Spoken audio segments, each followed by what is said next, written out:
90 શબ્દ ઝડપ ready start. આપદાના સમયે પ્રાથમિક સારવાર સુવિધાઓ માટે આરોગ્ય વિભાગ કાયદો અને વ્યવસ્થા સુનિશ્ચિત કરવા, ગૃહ વિભાગ, જંગલો અભયારણ્યોમાં વસતા જાનવરોની સલામતી માટે વન વિભાગ, રોડ રસ્તા પુલની મરામત માટે માર્ગ અને મકાન વિભાગ તથા રાજ્યના બંદરો પર જહાજોની સલામતી સુનિશ્ચિત કરવા ગુજરાત મેરીટાઈમ બોર્ડ સાથે પણ એસઈઓસી સંકલન કરે છે. ફકરો: આમ રાજ્યમાં જ્યારે પણ કોઈ આપદા આવે ત્યારે એસઈઓસી વિવિધ વિભાગો સાથે સુદૃઢ સંકલન કરીને ઝીરો કેઝ્યુલિટી અને સૌની સલામતીનો એપ્રોચ અપનાવે છે. સ્ટેટ ઇમરજન્સી ઓપરેશન સેન્ટરમાં આગવા મોડેલ અને સુચારુ આપત્તિ વ્યવસ્થાપનની કાર્યક્ષમતાને પરિણામે ગુજરાત આપત્તિ વ્યવસ્થાપન ક્ષેત્રે દેશમાં અગ્રેસર છે.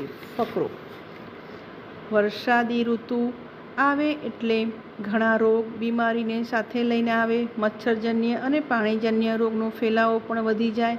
પરંતુ કહેવાય છે ને, precaution is better than cure. એટલે જ મુખ્યમંત્રી શ્રી ભૂપેન્દ્રભાઈ પટેલના સબળ નેતૃત્વ અને આરોગ્ય મંત્રી શ્રી ઋષિકેશભાઈ પટેલના સક્ષમ માર્ગદર્શનમાં રાજ્ય આરોગ્ય વિભાગે અગમચેતીના પગલે વરસાદી ઋતુમાં આ તમામ રોગને અટકાવવાની પ્રોએક્ટિવ કામગીરી આરંભી છે. ફકરો: આ વર્ષે વરસાદી ઋતુમાં વાયરલ ઇન્સેફેલાઇટિસ અને ચાંદીપુરા જેવા રોગના પણ કેસ જોવા મળી રહ્યા છે. રાજ્ય આરોગ્ય વિભાગ દ્વારા આ રોગના ઉપદ્રવને રોકવા માટે સઘન કામગીરી કરાઈ છે. ફકરો: આ રોગ વિશે ચર્ચા કરતા પહેલા આનો ઉદ્ભવ ક્યાંથી થયો તે જાણવું ખૂબ જરૂરી છે.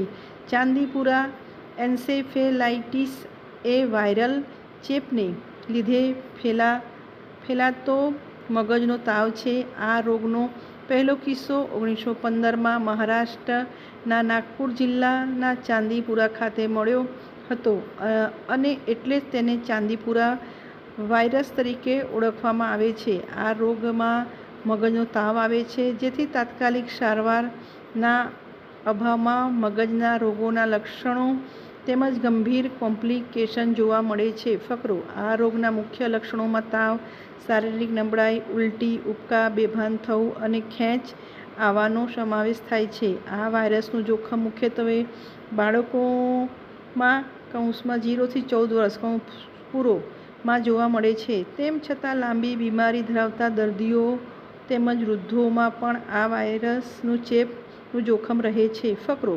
ચાંદીપુરા એન્સેફેલાઇટિસ વાહનજન્ય રોગ છે. આ ચેપનું સંક્રમણ રેતીમાં થતી માખી (સેન્ડ ફ્લાય) ના કરડવાથી થાય છે, જેથી આ રોગ ચેપી નથી અને દર્દી સાથેના સીધા સંપર્કથી ફેલાતો નથી. આ ચેપનું નિદાન સામાન્ય રીતે દર્દીની તપાસ અને લોહીના તપાસ દ્વારા કરવામાં આવે છે. કેટલાક દર્દીઓમાં CSF નું સેમ્પલ પણ લેવામાં આવે છે, જેને ગાંધીનગર સ્થિત GBRC ગુજરાત બાયોટેકનોલોજી રિસર્ચ સેન્ટરમાં નિદાન માટે મોકલવામાં આવે છે. હાલમાં આ ચેપની કોઈ વિશિષ્ટ એન્ટીવાયરલ સારવાર ઉપલબ્ધ નથી, તેથી દર્દીઓને તેમની પરિસ્થિતિ અને લક્ષણોને આધારે સારવાર આપવામાં આવે છે.